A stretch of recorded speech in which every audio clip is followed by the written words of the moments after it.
Salut! Salut. Il y a 4 mois maintenant, nous avons vendu notre maison dans l'Hérault et nous avons décidé d'acheter cette propriété où nous allons aménager avec nos enfants, nos chiens et nos perruches. On a plein de projets en tête, mais surtout plein de travaux en prévision et on a envie de partager cette aventure avec vous. On vous fait visiter? Pour être honnête, on a acheté cette propriété un peu sur un coup de tête, j'avoue. Mais sur le papier, elle réunissait tous les critères qu'on recherchait et surtout le prix. Et puis on était un peu pris par le temps au vu des délais qu'on s'était fixés.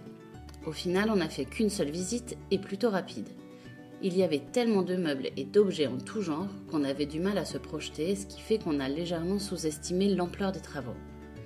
En fait, avant de signer, on savait qu'il y aurait beaucoup de boulot pour en faire une maison agréable à vivre, mais on s'imaginait pouvoir vivre dedans le temps des travaux.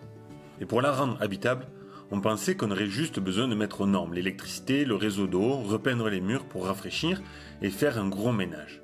Mais après le départ de l'ancien propriétaire et surtout de son bazar, on a pu faire une visite plus complète de la maison. C'est là qu'on s'est rendu compte que nos projets allaient être quelque peu bousculés.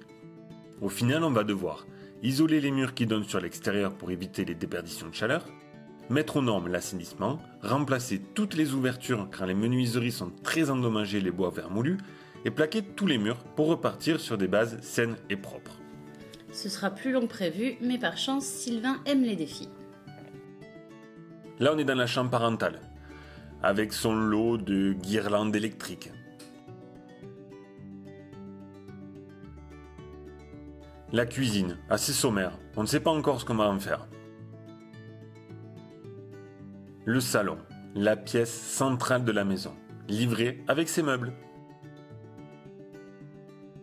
La future buanderie a aussi été livrée avec ses meubles et ses moisissures. La salle de bain.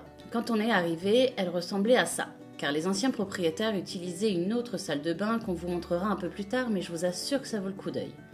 Sylvain a déjà commencé à vider tous les gravats, mais il reste encore du boulot avant de pouvoir l'utiliser. Ça aussi, on vous en parlera plus tard.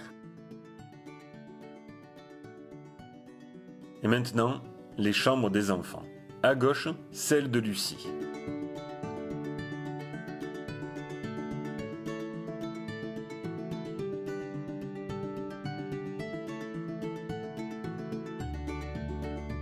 Et à droite, la chambre de Thomas.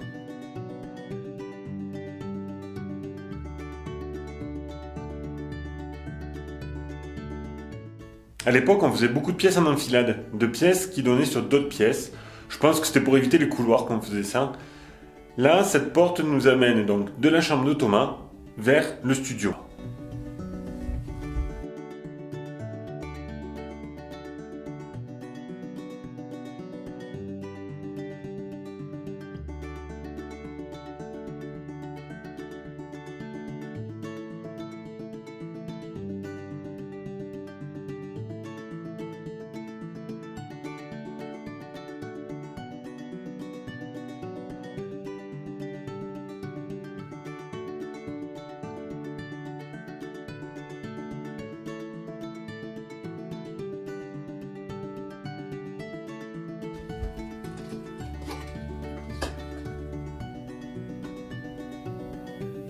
On se retrouve dans ce qu'on appelle le studio, qu'on appelle comme ça parce qu'on a pour objectif d'en faire un studio indépendant. Pour ça, il va falloir qu'on condamne cette porte et qu'on isole phoniquement de la chambre de Thomas. Ce studio a pour but de recevoir nos familles quand ils vont venir en vacances et qu'on puisse leur offrir un petit coin tranquille. On a déjà des évacuations et des alimentations d'eau, donc ça va être assez facile de faire une salle de bain, un coin kitchenette. Aujourd'hui, c'est surtout un débarras. Non mais attends, ça va pas rester un débarras longtemps. Hein. Normalement, t'as 3 mois pour démarrer les travaux. 3 mois? Oui, top chronos.